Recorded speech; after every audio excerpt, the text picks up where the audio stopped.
আসসালামু আলাইকুম। আমরা তো গরু মাংস অনেকভাবেই রান্না খাই। তো আজকে আমি আপনাদেরকে দেখাবো কাঁচা ও শুকনো মরিচ দিয়ে গরু মাংস রান্না করা। প্রথমে আমি একটু কাঁচা মরিচ, রসুন এবং আদা নিয়ে নিয়েছি। এগুলো আমি ব্লেন্ড করে নেব। যে পাত্রে মাংস রান্না করব আমি সেই পাত্রে মাংসগুলো নিয়ে নিলাম। মাংস মাখানোর সময় হাতটা একসাথে মাখা যাবে না, এতে হাত কেটে যেতে পারে।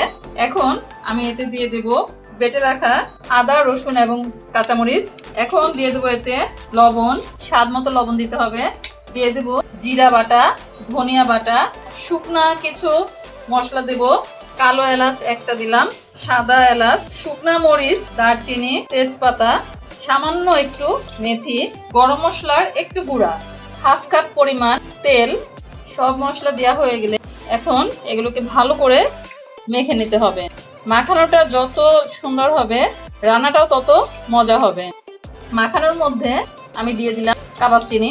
মাখানোর পরে আমি দিয়ে দিচ্ছি পেঁয়াজ দিয়ে আবার কিছুক্ষণ মাখিয়ে নেব। সবকিছু মাখানোর পরে এখন আমি এটা রেস্টে রেখে দেব 2 ঘন্টার জন্য। 2 ঘন্টা পরে আমি এটি চুলায় বসিয়ে দিলাম। চুলার আঁচটি প্রথমে একটু বাড়িয়ে দেব। 10 মিনিট আমি চুলার আঁচটি একটু বাড়িয়ে এটাকে রান্না করে নেব। 10 মিনিট রান্নার পরে আমি আপনাদেরকে দেখাচ্ছি। দেখুন মাংস থেকে অনেক পানি বের হয়েছে। এখন একটু নেড়ে দিতে হবে আর চুলার আঁচটি কমিয়ে দিতে হবে। হালকা আঁচে এটাকে এখন রান্না করতে হবে।